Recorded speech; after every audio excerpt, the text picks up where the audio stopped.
وعلى رسول المعين الفاتحة ثلاثة رتيب الحدد وخصوصا الإمام عبد الله بن على الحدد الله ثلاثة الحدد نبي القلوب استر عين في الذنب لحسين رسول الله سيدنا محمد بن عبد الله صلى الله عليه وسلم على هذه النية وعلى كل نية صالحة وإلى حضرة النبي سيدنا مولانا محمد صلى الله عليه وسلم الفاتحة.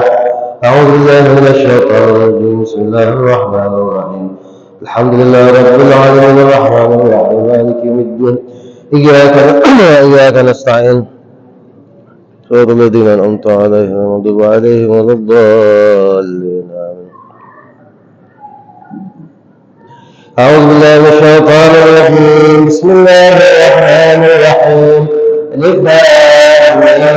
ذلك الكتاب لا ريب فيه هدى للمتقين الذين يؤمنون ويقيمون الصلاة ومما رزقناهم ينفقون والذين يؤمنون بما أنزل إليك وما أنزل من قبلك وبالآخرة هم يوقنون أولئك على هدى من ربهم وأولئك هم المفلحون فإلهكم إله واحد لا إله إلا هو الرحمن الرحيم الله لا إله إلا هو الحي القيوم لا تأخذه سنة ولا نوم له ما في السماوات وما في الأرض وهو الذي يشفع له إلا بإذنه يعلم ما بين أيديهم وما خلفهم ولا يحيطون بشيء من علمه إلا بما وسع كرسيه السماوات والأرض ولا يئوده حفظهما وهو العلي العظيم لله ما في السماوات وما في الأرض وإن تبدوا ما في أنفسكم وتخفوا حاجة بالله فيغفر لمن يشاء ويعذب من يشاء والله على كل شيء قدير. آمن الرسول بما أنزل إليه والمؤمنون بما نزل الله وملائكته وكتبه ورسله بعد ذلك بين أحد وشريك فقال سمعنا وأطعنا ربنا وإليك المصير لا إله إلا الله وحده لا إله إلا ما كسبت عليها وكسبت ربنا لا تجعلنا بالرسول وتعالى ربنا لا تعجل علينا وانزلنا علينا واليمين من قبلنا ربنا لا تعلمنا ما لا طاقة لنا به واجعلنا يغفر لنا وارحمنا ربنا لا تحرمنا لا يدعو الكافرين. لا إله إلا الله وحده لا شريك له له الملك وله الحمد وهو على كل شيء قدير.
رضيت بالله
تشرف وكرم ومجد وعظم رضي الله تعالى عن أهل بيت الطيبين الطاهرين وأصحاب الأكرمين وزواجه الطاهرة أمهات المؤمنين والتابعين لهم بإحسان إلى يوم الدين وفي برحمتك يا أرحم الراحمين. بسم الله الرحمن الرحيم. بسم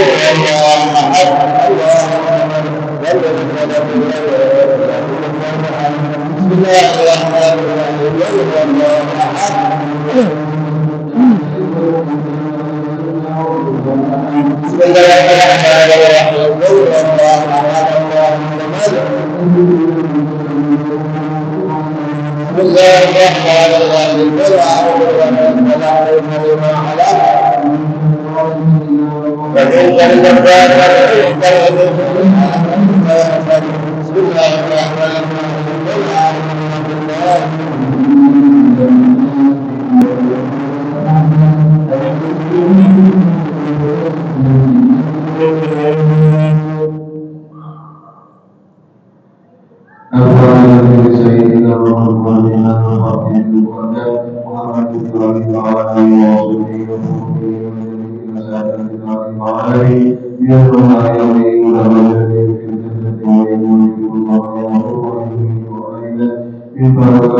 بسم الله الرحمن الرحيم. الحمد لله رب الرحمن الرحيم مالك يوم الدين إياك نعبد وإياك نستعين اهدنا الصراط المستقيم صراط الذين أنعمت عليهم غير المغضوب عليهم ولا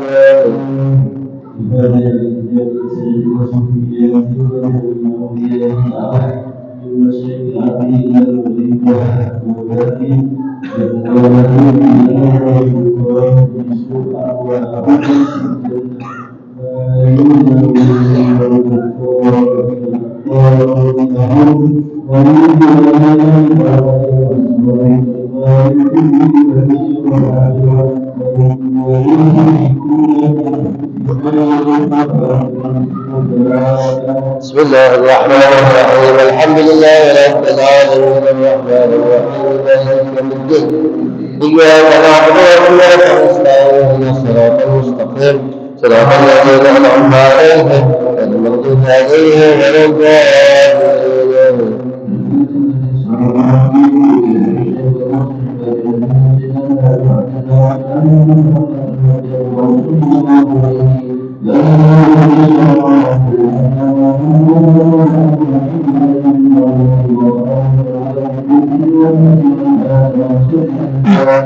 بسم الله الرحمن الرحيم. الحمد لله رب العالمين الرحمن الرحيم مالك يوم الدين إياك نعبد وإياك نستعين اهدنا الصراط المستقيم صراط الذين أنعمت عليهم غير المغضوب عليهم ولا الضالين.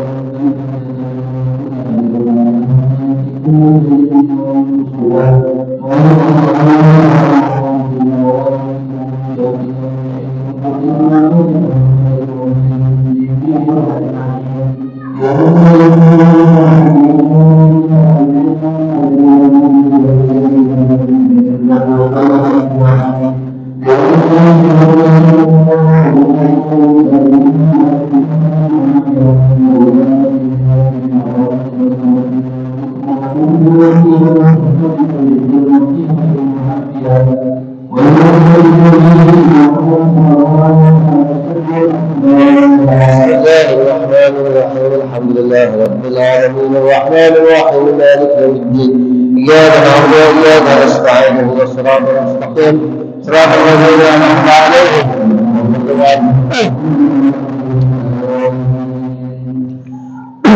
استغفر الله العظيم من الشيطان الرجيم. بسم الله الرحمن الرحيم. الحمد لله رب العالمين. اللهم صل وسلم على سيدنا محمد وعلى ال سيدنا محمد. اللهم انا نسالك بحق الفاتحه وعظمه وسبع المثاني والقران العظيم تفتح لنا بكل خير وان تتفضل علينا بكل خير وان تجعلنا من اهل الخير وان تعاملنا يا مولانا معاملتك لنا الخير وان تحفظنا في ادياننا وانفسنا واولادنا واموالنا واصحابنا واحبابنا من كل مهنة وفتنة وضعف وجال إنك ولي كل حال وتفضل بكل خير وكل خير يا أرحم الراحمين واغفر كل ذنبنا ادعنا الله وصحبنا صلى على المسلمين والمسلمين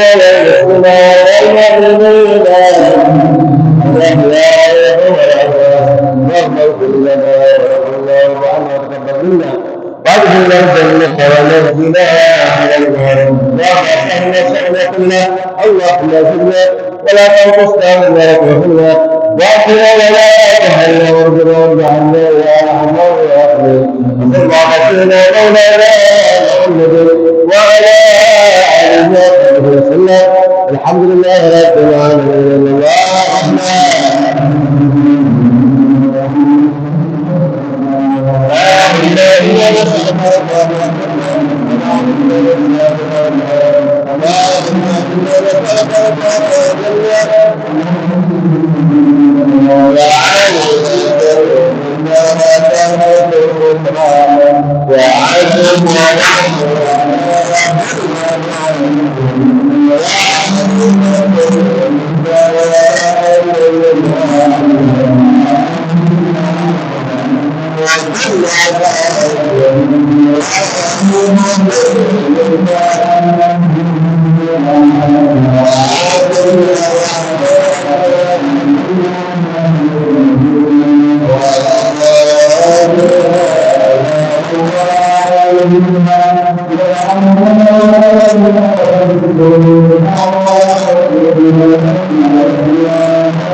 Oh,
أحييكم بالتحية الإسلام تحية على الجنان تحيتهم فيها سلام سلام قولا من رب الرحيم. السلام عليكم ورحمة الله وبركاته. بسم الله والحمد لله الصلاة والسلام على رسول الله.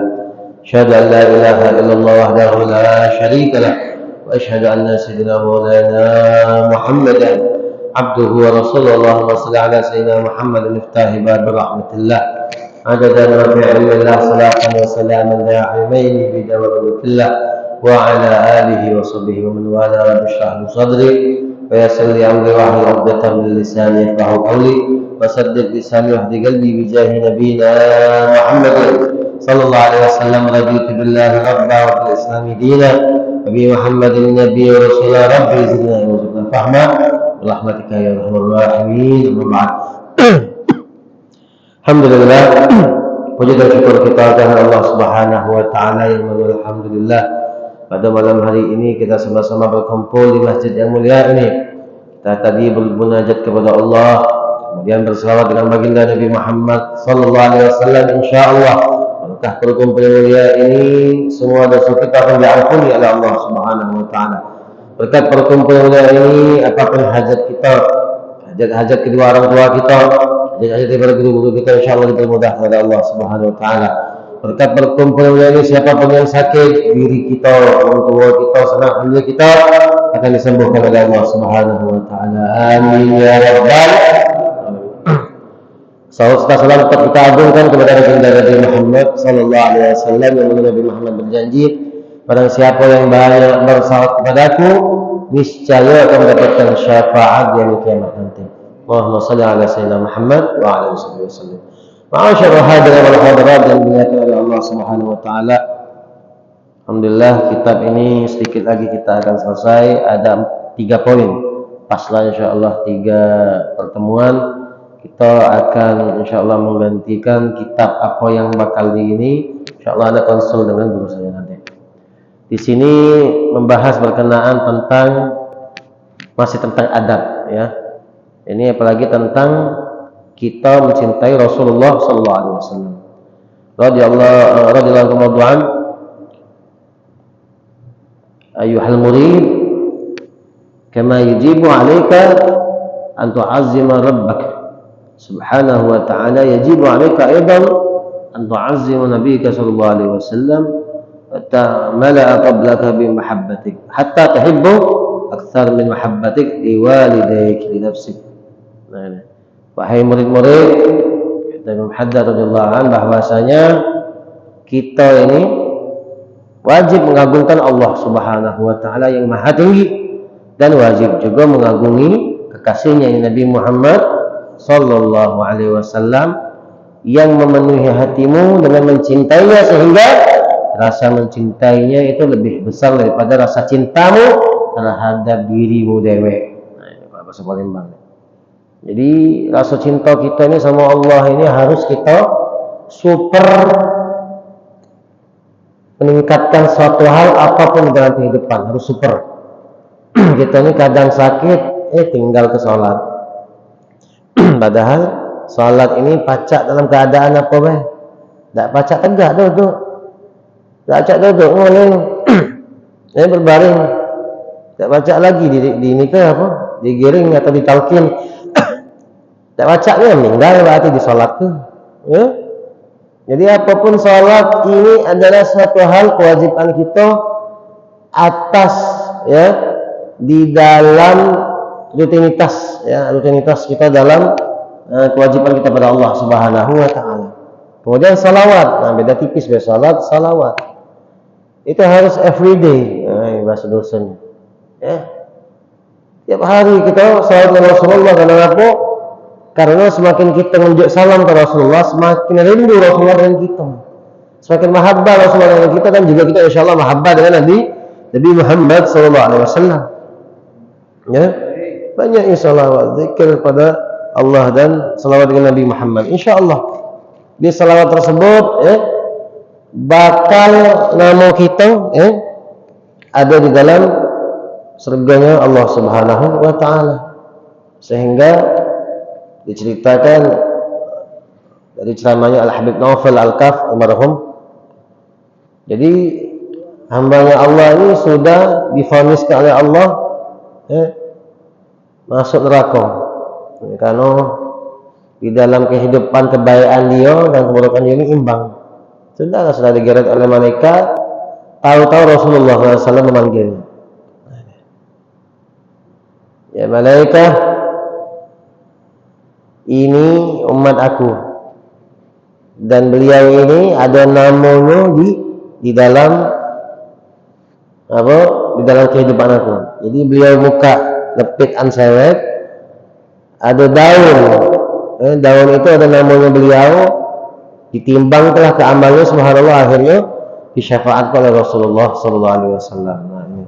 Ya, ini bukan dongeng ini. Bukan dongeng, bukan suatu hal apapun. Ini memang tertera hal yang mana Rasulullah SAW akan cari kita. Nah ini, kita ini tidak mencari Rasulullah. Rasulullah cari kita. Sampai-sampai nerakanya Allah Subhanahu wa taala itu ada yang masih beriman kayak biji sawit. Yang mengumandangkan salawat dengan Rasulullah sehingga Rasulullah terdengar. Jadi Rasulullah kata Allah, ya Allah, ya aku kepengen nak nolong umatku yang ada di neraka sekarang ya Allah. Itu semakin perhatian Rasulullah sallallahu alaihi wasallam. Baginda Nabi Muhammad sallallahu alaihi wasallam beliau sudah meninggal, tak katik yang dipikir kecuali umatnya. Ummati. Ya. Kata Sayyidah Fatimah, ya ada. Ya, siapa umat itu siapa? Fatimah itu adalah umatku ya, yang tidak bisa bertemu dengan aku setelah kematian aku. Masya Allah. Dan sampai hari kiamat itu adalah umat aku yang saya sangat perhatikan umat-umatku. Sehingga Rasulullah itu setiap Senin sama Kamis itu nyinggung amal-amal kita, Masya Allah. Apalagi yang sudah ada namanya, insya Allah mudah-mudahan yang hadir di majelis ini namanya sudah tertera di bacaan Nabi Muhammad SAW. Kalau seandainya beliau banyak membaca hal-hal yang baik, senang beliau. Ini banyak yang sedih, nangis beliau. Sehingga pernah Al-Habib Abdul Qadir Jeddah Kutub marhum, beliau pernah mimpi Rasulullah, mimpi bertemu Rasulullah dan keadaan Rasulullah berdarah badannya, sedih. Ya Habib ya Muhammad, lima ada apa? Ngapa ini? Mengapa badanmu berdarah ya Habibi ya Muhammad?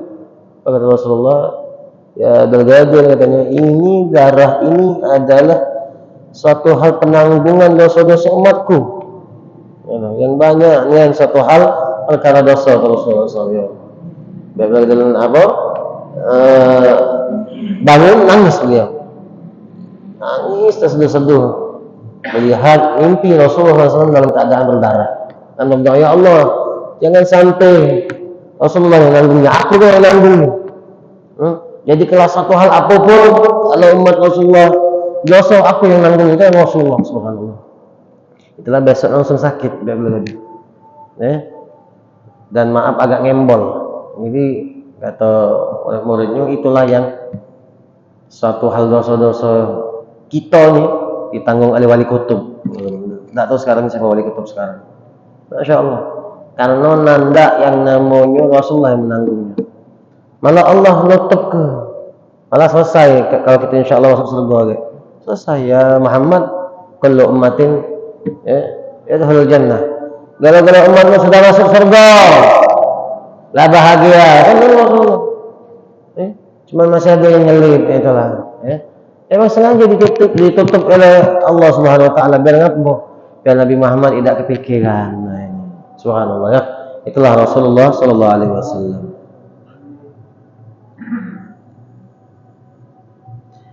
Terakhir, لأنه الذي علمنا دين الإسلام بسبب عرفنا ربنا وفرقنا بين الحلال والحرام ولأن الله تعالى أحبه. Dan beliaulah yang mensyiarkan agama Islam, yang membedakan mana yang halal mana yang haram, dan beliaulah yang menunjuk kita bahwa Allah lah yang harus disembah. Nah ini. Jadi itulah Rasulullah, apapun yang beliau ajar kepada diri kita sampai sekarang ini, yang diwarisi para ulama, maka meloi jangan mudah. Terkadang masih baik, nak nekak bantah, contoh tentang pernikahan masih baik kadang, ketika akad nikah lanang betina bercampur, ini masih dikategorikan ini zaman modern Ustaz. Iya Nabi kau ni wong mana ngomong? Kalau Nabi ente Rasulullah meloi cara Nabi Muhammad SAW. Ada lagi tentang sistem pembagian waris. Nak kendak jidat baik. Rasulullah sudah mengajarkan suatu hal berkenaan tentang waris. Ada kalau di Al-Quran ada, di hadis ada, turut i. Oh aku nih yang banyak ngasih untuk aku yang paling banyak. Ya togi kalau seandainya ada wasiat. Kalau tak ketik wasiat, tak baca. Nah itu. Berarti tak ikhlas ya nak ni apa ngasih wong tuanya. Anggap atau habis. Nauzubillah kan. Tak boleh. Ada yang jadi. Ada zaman. Aku ni lah ustaz yang bimbing orang tua aku. Aku tak tidak unjuk dia ini. Allah. Jangan. Yang namanya warisan terbagi. Kalau sana ada wasiat, lama-lama untuk Fulana binti Fulana diinjuk satu bedeng, karena dia sudah ngasuh aku. Dia kok saksi. Nah itu baru sah. Apa ni? Belajar, majlis, sholat, nanya, hendak jidat ke mana? Hal yang cak itu kata lemerahnya, lemerah ke kebuan orang tuanya lah berebutan waris. Makanya, yang kita yang hendak hati ahli tahu, kalau suku ada wasiat. Aku tak hanya ahli tahu, ada 2 suku, berbagilah ke 4 beradik. Oh tak itu baik. Aku ada sikap pedang, berbagilah ke 4 beradik. Tak berebut. Kalau seandainya tak ketik wasiat, nah itulah terjadi pertengkaran. Al-mal muantik, hati-hati. Harta itu pacak pecah belah. Duit ini pacak pecah belah. Banyak cabang pecah belah. Warisan, apa lagi? Pokoknya dua duit ini, intisari pada perpecahan. Apalagi politik, mulai. Ini adalah besar ini aja. 300.000. 100.000 embeklah juga. Haram, hati-hati. Haram, hati-hati, tak boleh makan hal-hal kayak gitu. Jadi insyaallah mudah-mudahan kita diistighfar oleh Allah Subhanahu wa taala untuk selalu cinta dengan Rasulullah SAW, dan insya Allah ya kita dijadikan oleh Allah SWT menjadi umatnya baginda Rasulullah SAW, dan di yaumil qiyamah nanti akan mengikuti apapun di dalam barisan Rasulullah SAW. Amin rabbil alamin. Rabbi fanfa'na bi barakatihim wa ahdina husna hurmatihim wa amilna fi tariqatihim wa mu'afati min fitani. Rabbana atina fid dunya hasanah wa fil akhirati hasanah wa qina adzabannar. Alhamdulillahi rabbil alamin wa a'udzu bika min syarri ma. Assalamualaikum warahmatullahi wabarakatuh.